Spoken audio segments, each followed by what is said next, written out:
మీ ఎలాంటి వ్యాపార ప్రకటనలకైనా వెంటనే మా ఛానల్ సంప్రదించండి. ప్రస్తుతం మనతో పాటు ప్రముఖ ఆధ్యాత్మికవేత్త, జ్యోతిష్య వాస్తు పండితులు, లలితాదేవి ఉపాసకులు బ్రహ్మశ్రీ నానాజీ పట్నాయక్ గారు ఉన్నారు. గురువుగారితో మాట్లాడదాం. నమస్కారం గురు. శ్రీమాత్రే నమః. గురుగారు, ఏప్రిల్ మాసం విశేషంగా తులారాశి వాళ్ళకి ఎలా ఉండబోతుంది? వీళ్ళకి ఎదురయ్యే లాభ నష్టాలు, మంచి చెడులు ఏ విధంగా ఉండబోతున్నాయి? ఎటువంటి జాగ్రత్తలు తీసుకుంటే ఈ మాసం కలిసి వస్తుందంట? తప్పకుండా అండి. ఫస్ట్ ఆఫ్ ఆల్ గ్రహస్థితి కనుక చూసుకుంటే మనకి పంచమంలో రాహువు, బుధుడు కూడా అక్కడే ఉంటూ 11వ తేదీకి 6లోకి వెళ్తున్నాడు. 6వ స్థానంలో రవి, శని, కుజ ఈ గ్రహాలు కలిసి ఉంటూ బుధుడు వచ్చి చేరుతున్నాడు. అండ్ అలాగే సప్తమంలో శుక్రుడు ఉన్నాడు. రవి 14వ తేదీకి సప్తమంలోకి వచ్చేస్తాడు. భాగ్యస్థానంలో గురువు, లాభం కేతు తుల నుంచి చూసుకుంటాడు. మరి ఈ గ్రహస్థితి వల్ల వీళ్ళ ఫలితాలు ఏమిటి, ఏ విధంగా ఉండబోతుంది, ఏ విషయాలు జాగ్రత్తగా ఉండాలనేటువంటి అంశాలు చెప్తుంది నేనైనప్పటికీ చెప్పిస్తుంది సాక్షాత్ లలిత అమ్మవారిగా భావిస్తూ ఆ లలితాంబిక అమ్మవారి యొక్క అనుగ్రహం వీళ్ళందరికీ కూడా చక్కటి ఫలితాలు కలగాలని మనస్ఫూర్తిగా కోరుకుంటూ, ఫస్ట్ ఆఫ్ ఆల్ మనకి ఎప్పుడైతే పంచమంలో రాహు ఉంటాడో రాజకీయ నాయకులకి మంచిది, సినిమా ఫీల్డ్ వాళ్ళకి మంచిది, క్రియేటివ్ రంగాల్లో ఉండేటువంటి వారికి మంచిది, ఏదైనా కొత్తగా సాఫ్ట్వేర్ డెవలప్ చేసే వాళ్ళకి చాలా మంచిది. కానీ ఎవరికి జాగ్రత్తగా ఉండాలంటే సంతానం ప్రయత్నం చేసేవాళ్ళు, గర్భవతులు ఖచ్చితంగా జాగ్రత్తగా ఉండాలి. ఎందుకంటే రాహువు సంతానం విషయంలో ఇబ్బందిస్తుంటాడు. అయితే 6లో శని, కుజ, రవి 3 పాపగ్రహాలు ఉన్నందుకు ఏంటంటే, ఒకటి శత్రువు పైన ఖచ్చితంగా గెలుస్తారు, స్పోర్ట్స్ రంగాల్లో బాగా కలిసి వస్తుంది. కానీ వద్దన్న ఏదో గొడవ జరిగిపోతుంటుంది. 6వ స్థానం కదా, పూర్వజన్మ కర్మ.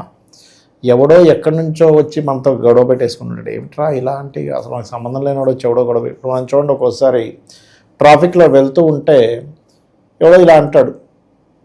ఏంటి మనం ఇలా అంటాం, పక్కన కార్లు ఆపేసుకుంటాం, వాడు వీడు తనేసుకుంటుంటారు. అలాంటివి ఉంటుంటాయి. కాబట్టి కొంచెం జాగ్రత్తగా ఉండాలి ముఖ్యంగా.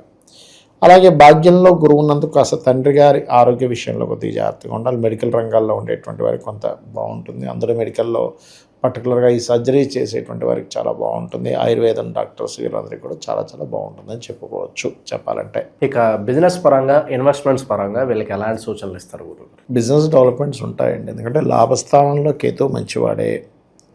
అలాగే లాభాధిపతి ఎప్పుడైతే సప్తమంలోకి 14వ తేదీ నుంచి వస్తున్నాడో ఎగ్జాల్ట్ అవుతున్నాడు, ఉచ్చస్థానంలోకి వెళ్తున్నాడు.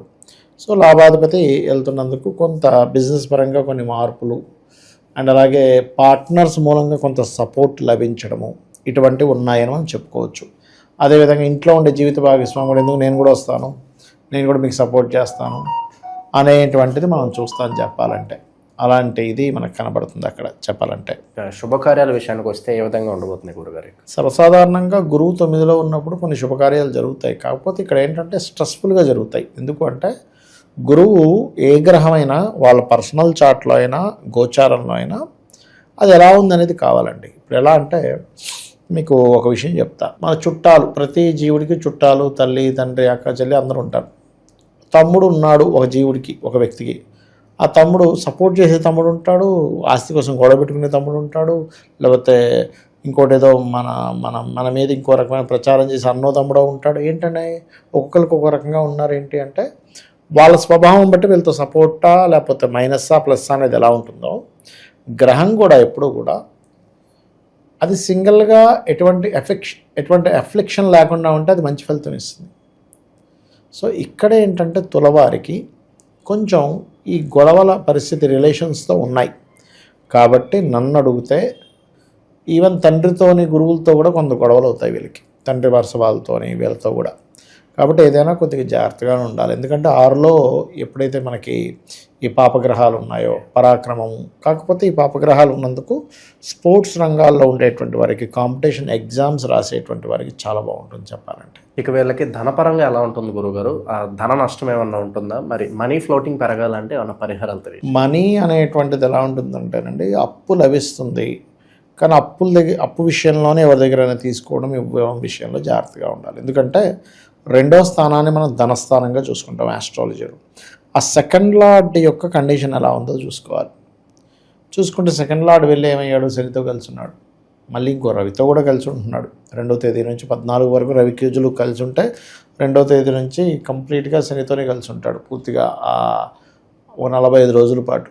సో ఇదేంటంటే కొంచెం ఈ ఫ్రెండ్స్తోని గృహం మూలంగా ఏదైనా అసెట్స్ మూలంగా కొంత ఘర్షణ, వాటిల్లో కొంత అంటే ఏం లేదు, ధనపరంగా కొంత ఘర్షణ అయితే ఉంది. ఈ ఘర్షణ తగ్గాలి అంటే కనుక నవవిద్రమ బింబశ్రీ ఞక్కారి రతనచ్చదాయ నమః అనే మంత్రం చేసుకోవాలి. దీనికి ముందు ఓం కలిపి ఓం నవవిద్రమ బింబశ్రీ ఞక్కారి రతనచ్చదాయ నమః అనే మంత్రం చేసుకుంటే కూడా చాలా మటుకి ఘర్షణ సంబంధించినవి తగ్గుతాయి. మనీ మూలంగా వచ్చే ఘర్షణలు, ఎవడికి అప్పు ఇచ్చాం వాడు ఇవ్వట్లేదు, ఈ నెల ఇస్తా అన్నాడు, లేకపోతే ఎవరి దగ్గర మనం అప్పు తీసుకున్నాం వాడు అసలు తర్వాత ఇస్తా అని చెప్పినా సరే ఇప్పుడే కావాలని కూర్చుంటున్నాడు. ఇలాంటివి చాలా అంటే చాలా మటుకు కంట్రోల్ అవుతుంది వీరికి. ఫ్యామిలీ పరంగా భార్యాభర్తల విషయానికి వస్తే అది ఏ విధంగా ఉంటుంది? ఫ్యామిలీ పరంగా చూసుకుంటే సప్తమంలో శుక్రుడు అండి. ఎప్పుడైనా సప్తమంలో శుక్రుడు 19వ తేదీ వరకు ఉన్నాడో, సో లగ్నాలు ఆడలి సప్తమంలో కూర్చున్నాడు. సో సహజంగానే వివాహానికి కారకుడు. పాయింట్ నెంబర్ 1, వివాహం విషయంలో అనుకూలత లభిస్తుంది. వివాహం విషయంలో రెండవది అంటే వివాహం అవ్వడానికి ఛాన్సెస్ ఎక్కువ ఉంటాయి తులవారికి. రెండవది జీవిత భాగస్వామి యొక్క సపోర్ట్ కూడా లభిస్తుంది అని చెప్పొచ్చు. కాకపోతే 6లో అధిక గ్రహాలన్నందుకు కొంచెం గొడవల జోలికి ఎక్కువగా వెళ్ళకూడదు.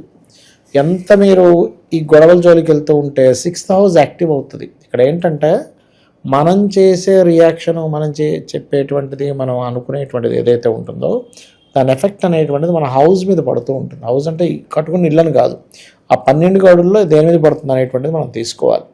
కాబట్టి వీలైనంత మటుకు ప్రశాంతంగా ఈ 45 రోజులు నేను గొడవల జోలికి పోను అనుకుంటే చాలా బాగుంటుంది. ఎలా ఉంటుందంటేనంటే ఒక వ్యక్తికి పోలీస్ స్టేషన్లో పోలీస్ కేసు అవ్వాలని ఉందనుకోండి, దానికి కారణం ఏంటి? ఫస్ట్ గొడవే. వెళ్తున్నాం, ఇందాక మనం అనుకున్నాం ఎవడో ఇలా అన్నాడు, మనం ఇలా అన్నా అనుకుని గొడవ పెట్టేసుకుంటాం, అది పెద్ద కేసు అయిపోద్ది. కాబట్టి వీలైనంత మట్టుకు జాగ్రత్తగా ఉండడం మంచిది అనేటువంటిది. కాకపోతే వివాహ జీవితము, వివాహం కోసం చేసే ప్రయత్నాలు, వివాహ జీవితంలో మళ్ళీ కొంత గొడవలు ఉన్నాయి, కానీ వివాహం కోసం చేసే ప్రయత్నాలు మాత్రం సఫలీకృతం అవుతాయి అనేటువంటిది మాత్రం ఇప్పుడుండే గ్రహస్థితి వీళ్ళకి పక్కగా చూపిస్తుంది. ఇంకా ఉద్యోగస్తులకు ఎలా ఉంటుంది గురుగారు? స్థాన చలనాలు కావచ్చు, ప్రమోషన్స్ కావచ్చు, వాళ్ళు ఆశించిన రీతిలో ఉంటాయి, లేదంటే ఉద్యోగ నష్టం ఏదన్నా వచ్చే అవకాశం ఉందంటారు? ఉద్యోగస్తులకి నష్టం కాదు, కానీ మార్పులు ఉంటాయండి కొంచెం. ఎందుకంటే ఎంతైనా దశమాధిపతి చంద్రుడు కదా, చంద్రుడు ఉంటూ చంద్రస్థానం నుంచి వ్యయ స్థానంలో గురువు ఉన్నాడు. గురువు సింగిల్గా ఉన్నాడు అనుకుంటాం, కానీ 2-3 గ్రహాల ఎనర్జీస్తో ఉన్నాడు. కాబట్టి ఇప్పుడు మార్పు చెందే సమయం ఎక్కువగా నడుస్తుంది. మారుతారు కూడా చెప్పాలంటే. కొంతమంది ఉద్యోగంలోనే కొంత మార్కెటింగ్ రంగాల్లోకి వెళ్ళడము ఇటువంటివి ఎక్కువగా కనబడుతున్నాయి. కొత్త ఉద్యోగ అవకాశాలు అయితే వస్తాయి, ఎందుకంటే 6లో అధిక గ్రహాలన్నందుకు వస్తాయి, కానీ కొంచెం స్ట్రెస్ ఎక్కువగా ఉంటుంది, అంతేగాని మరొకటి ఏం కాదు. అది కొంచెం చూసుకోవాలి. ఇక వీళ్ళకి ఎటువంటి పరిహారాలు చేసుకుంటే బాగుంటుందంటారు? పరిహారం అంటే వీళ్ళు ఎక్కువ దుర్గాదేవిని చండీ పారాయణం చేయడము.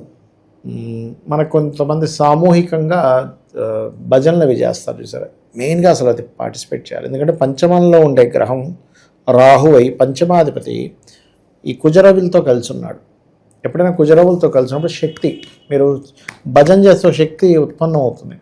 అలాగే మన లోపల ఏదైనా హెల్త్ ఇష్యూస్ రావాల్సి ఉంటే కూడా, దెబ్బలు తగలాల్సి ఉంటే, బాడీ పెయిన్స్ లాంటివి ఉంటే అవి కూడా రిలీజ్ అయిపోతాయి ఈ భజన చేయడం వల్ల.